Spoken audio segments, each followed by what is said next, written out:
Olá pessoal, sejam muito bem-vindos de volta aqui ao Precisamos Falar Sobre. E hoje eu vou falar de uma adaptação que ela é tão ruim, mas tão ruim que ela me obrigou a ressuscitar essa jossa de canal só para eu trazer aqui a minha frustração e compartilhar ela com vocês. Sim, para quem ainda não percebeu, eu vou falar de Peter Pan e Wendy, a nova adaptação live action que já está disponível no Disney Plus. Então, fica comigo aí depois da vinheta e bora lá.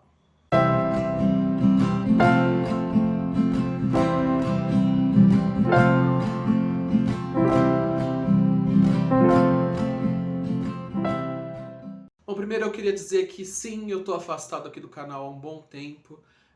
Eu tive uns problemas aí durante a pandemia, muitas coisas acontecendo. É que eu estava desequilibrada. Mas agora tá tudo bem e eu vou tentar manter uma periodicidade de pelo menos um vídeo por semana para estar vindo aqui conversar com vocês. Claro, né, se vocês ainda tiverem interesse em ouvir o que eu tenho para dizer. Mas bora lá falar de Peter Pan então. Para quem não sabe, né, Peter Pan foi uma peça criada no início do século XIX pelo J.M. Barrie, que depois foi adaptada para um livro. E é uma das minhas histórias infantis favoritas. Eu gosto muito de como o J.M. Barrie ele coloca uma inocência nos seus personagens, mesmo em situações de violência, de perigo. Você percebe que os personagens dele não têm muito essa noção do perigo, que eles são como se fossem crianças mesmo. Os seres da Terra do Nunca, eles não seguem a mesma lógica de certo e errado que a gente, tanto que você vê na história original a Sininho morrendo de ciúmes da Wendy, tramando para matar a Wendy, e também as sereias tentando afogar a Wendy. Então é uma concepção de mundo muito diferente, assim, é uma concepção de mundo muito de elementais, sabe, de seres da natureza.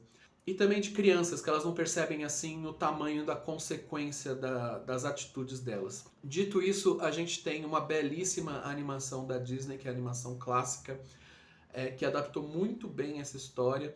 Depois, em 2003, nós tivemos um filme pela Universal também, que é maravilhoso, que continua lindo até hoje. E aí nós chegamos a Peter Pan e Wendy do Disney Plus, né? Bom, primeiro esse foi um projeto que foi muito adiado, né? Ele foi anunciado há muitos anos atrás, depois ele foi pausado, a gente não teve mais notícias, veio pandemia, veio não sei o que lá. E aí eles anunciaram que o filme seria lançado diretamente para o Disney Plus, que já é um mau sinal, né? Por exemplo, se você considerar que Pinóquio, lançado no ano passado, também teve essa estratégia de lançamento. E que Pinóquio também foi uma grande uma bomba, né? Só que assim, diferente de Pinóquio, que ele tenta seguir exatamente o que foi a animação clássica, pelo menos Peter Pan e o Wendy tenta inovar de alguma coisa, ele tenta se distanciar e ter a sua própria linguagem. E eu acho que essa é a única coisa que eu posso dizer de boa do filme. Porque não adianta também você dar a sua própria visão pro negócio e ser uma visão ruim. Bom, como sempre na trama, né, no início nós temos a Wendy, que aqui é interpretada pela Ever Anderson, que ela divide o quarto com os dois irmãos mais novos, ela é uma contadora de histórias, ela é uma menina diferente das outras, né? E ela é alertada pelos pais, pelo senhor e pela senhora Darling, de que chegou a hora de ela crescer, de ela mudar suas atitudes, né, e se tornar uma pessoa adulta. Nessa noite, eles são visitados pelo Peter Pan, que é o Alexander Molony, dessa vez, e ele os leva para a Terra do Nunca, que é um lugar mágico em que as crianças não crescem. E aí, né, tudo igual, nada de novo no front. Só que essa é uma das piores introduções assim da história de Peter Pan. Ela é super desinteressante. Eu achei a construção da personagem da Eva Anderson muito ruim. Eles tentam passar essa imagem de uma menina forte, de uma menina diferente, de uma menina aventureira, mas acaba dando só a impressão de que ela é uma grande de uma chata reclamona, que dedura os irmãos. Os irmãos dela também não têm a menor personalidade. E a apresentação do Peter Pan aqui não é nem um pouco impactante. Eu senti que na primeira meia hora de filme eu já estava completamente entediado. Na verdade, eu não sei nem se eu posso chamar isso de filme, porque parece que tem mais ou menos uma introdução e depois a gente já vai para as conclusões finais. Toda a parte do desenvolvimento, de conhecer a Terra do Nunca, de ir apresentando os problemas aos poucos, de ir apresentando os dilemas, os conflitos aos poucos, tudo isso ignorado. Parece que a produção não tinha dinheiro, aí resolveu fazer o começo e o fim e acabou. A Wendy da Ever Anderson, ela é totalmente desinteressante. Uma pessoa que diz num momento que não quer crescer, aí chega na Terra do Nunca, ela já muda de ideia, porque não houve um desenvolvimento, não houve um crescimento da personagem, né? Na história original a gente vê que ela vai para a Terra do Nunca e ela é meio que adotada como mãe pelos outros meninos para contar histórias. A gente não vê nenhum momento assim de carinho entre ela e os outros meninos. A gente não vê uma relação dela com o Peter Pan. Tem sempre essa coisa que fica um pouco nas entrelinhas, né? De ter um certo interesse amoroso entre ela e o Peter Pan.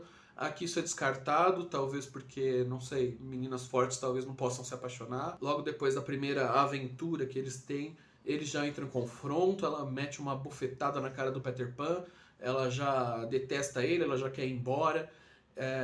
Então não tem uma relação entre Peter Pan e o Andy. Quanto ao Alexander Moloney, coitado, eu sinto que ele tinha um grande potencial para fazer esse personagem, só que ele é totalmente desperdiçado a ponto de parecer que ele é secundário no seu próprio filme. Acho que se o filme se chamasse O Andy, tava perfeito aqui. Eles tentam aqui até dar um conflito novo entre ele e o Capitão Gancho, colocando que o Capitão Gancho era um menino perdido, que foi expulso da Terra do Nunca, mas eu acho que isso não funcionou de maneira nenhuma. Aí, completando o elenco, a gente tem o Jude Law como o Capitão Gancho, que ele até faz um bom trabalho, mas também achei que a forma como a trama dele é desenvolvida é completamente desinteressante. Eles tentam fazer você ter uma conexão com o personagem que acaba não acontecendo. E por fim, e acho que pior de tudo, a gente tem a Sininho, que é a Yara Shahid.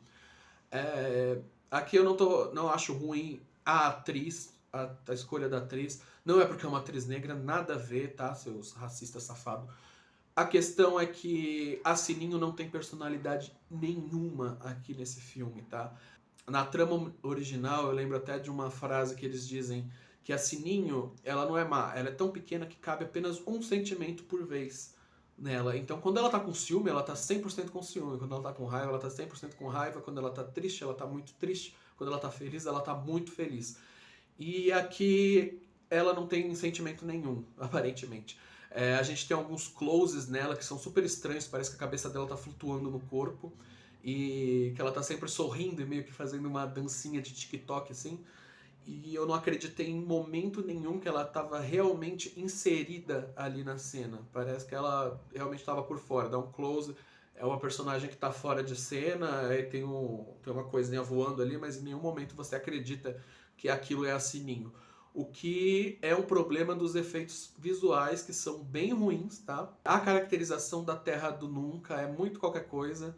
É um cenário à beira do mar, assim, com os rochedos, que pode ser qualquer lugar genérico. A gente não tem essa parte da trama em que os personagens vão explorar a Terra do Nunca, em que eles vão conhecer as belezas da Terra do Nunca. As sereias, por exemplo, elas aparecem assim num piscar de olhos. A gente tem muito pouco sobre os indígenas que vivem lá, o que sim é uma questão que vem sendo muito criticada de como foram retratados esses indígenas ao longo do tempo, né? Mas aqui a gente não tem retrato nenhum. A figura dos indígenas basicamente se resume a Tiger Lily, que tá ali na história, ninguém sabe pra quê, ninguém sabe por quê, ela fica andando pra lá e pra cá com um cavalo branco, ninguém sabe qual é a função dela, qual é a personalidade dela, qual que é o objetivo dela nessa trama. A mesma coisa eu posso dizer sobre os meninos perdidos. Eu acho que eles aparecem sempre extremamente formais em relação ao Andy.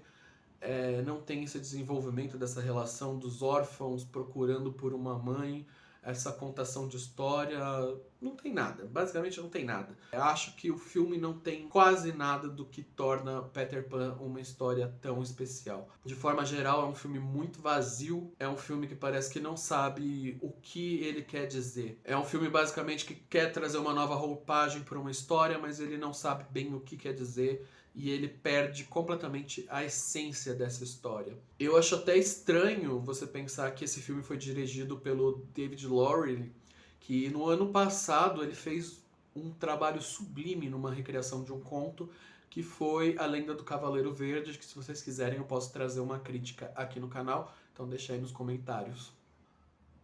Mas enfim, gente, acho que é isso que eu tenho a dizer sobre Peter Pan e Wendy. Se você, como eu, gosta muito dessa história, não assista, procure pela versão de 2003, que continua lindíssima, está disponível na Netflix, ou então procure pela animação original, que elas fazem muito mais jus a esses personagens e muito mais jus a esse conto maravilhoso que é Peter Pan. Bom, é isso. Se você gostou desse vídeo, deixa o seu curtir, comenta aqui comigo o que você achou dessa nova adaptação e não deixe de acompanhar o canal, se inscrever para receber notificações dos nossos próximos vídeos. Um beijo e até a próxima!